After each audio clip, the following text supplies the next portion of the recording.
অবশেষে প্রায় কয়েক মাস পর রাজদীপ পাল আশ্রয় পেল চাইল্ডলাইন কর্তৃপক্ষের দ্বারা অনাথ আশ্রমে। বর্তমানে তার মা মৃত, বাবা থেকেও নেই, রয়েছেন ৭২ বছর বয়সী দাদু অর্থাৎ হরিপদ গোস্বামী। তিনি এবং ওনার স্ত্রী বর্তমানে যেমন বয়সের কারণে দুরারোগ্য ব্যাধিতে জটিল হয়ে পড়েছেন, ঠিক তেমনি রোজগার তেমন করতে পারেন না। সেই ছোট্ট ছেলেটির দেখভাল কি করে করবেন তা ছিল ওনার মাথা ব্যথার কারণ। আজ থেকে প্রায় অনেক মাস আগে এই সংবাদ প্রকাশ করেছিলাম আমরা। অবশেষে চাইল্ড লাইনের হস্তক্ষেপে কাঞ্চনমালা এলাকার অসহায় ছোট্ট রাজদীপ স্থান পেল সরকারি হোমে। গোলাঘাটি বিধানসভার অন্তর্গত কাঞ্চনমালা এলাকার জন্টু পাল এবং মৌসুমী গোস্বামীর একমাত্র সন্তান এই রাজদীপ পাল।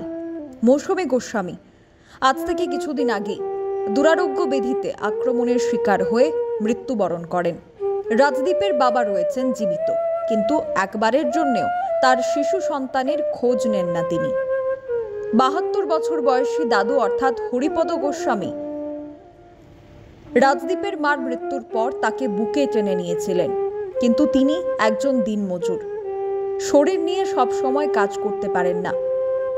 তিনি এখন 2 ছেলের ওপর ভরসা করে আছেন, কিন্তু নাতি রাজদীপ পালকে কিভাবে উচ্চশিক্ষায় শিক্ষিত করে মানুষের মতো মানুষ হিসাবে তৈরি করবেন তা নিয়ে বেশ চিন্তায় ছিলেন হরিপদ গোস্বামী। বেশ কিছুদিন আগে সংবাদ মাধ্যমের দ্বারস্থ হয়ে তিনি রাজদীপ পালের অসহায়ত্বের কাহিনী তুলে ধরেছিলেন। ওনার বুকে সাহস ছিল, ওনার নাতিকে বড় হতেই হবে।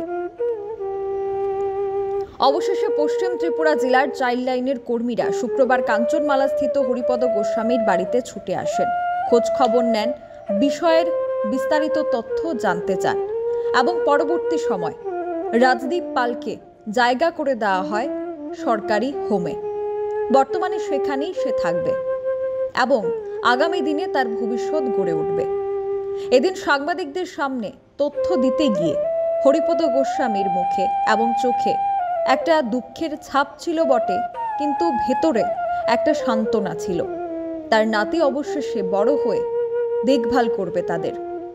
Bureau report, social Bangla. শুনলাম আপনার বাড়িতে কালকে নাকি কে আইছিল? হোমের থেকে মানুষ আইছিল, সরকারি। আচ্ছা, কি কারণ আইছিল? ওই আমি কতদিন আগে নিউজও দিয়েছিলাম, তারা এই সংবাদ পাইয়া আইছে, আইয়া খোঁজ করছে যে হরি গোস্বামীর বাড়ি কোনটা। আমি বললাম যে এই বাড়ি ওই, যে আপনার বলে নাতি আছে একজন, তার মা মরা,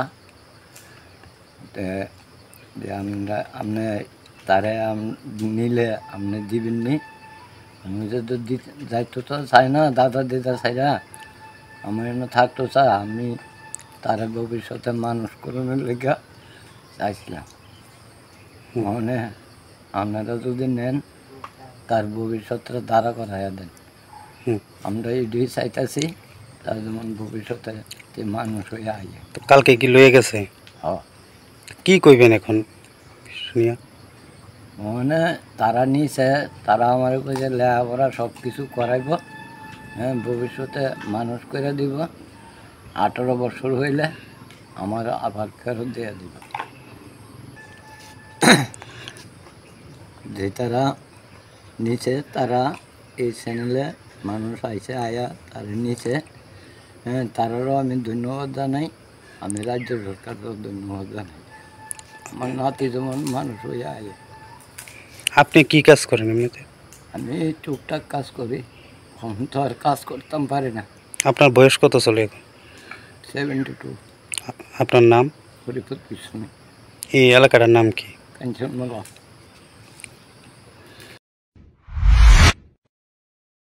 না রে, রেজিস্ট্রি করে বিয়ে করব। গয়নাগাটি কিছু হবে না রে। দিদিকে আর কত চাপ দেব বল? দিদি আমার জন্য অনেক কিছু করেছে। আর না। রুমি, এই রুমি, তোর সাথে পরে কথা বলছি, রাখছি। দেখ তো পছন্দ হয়েছে কিনা। চল ড্রেসিং টেবিলে চল।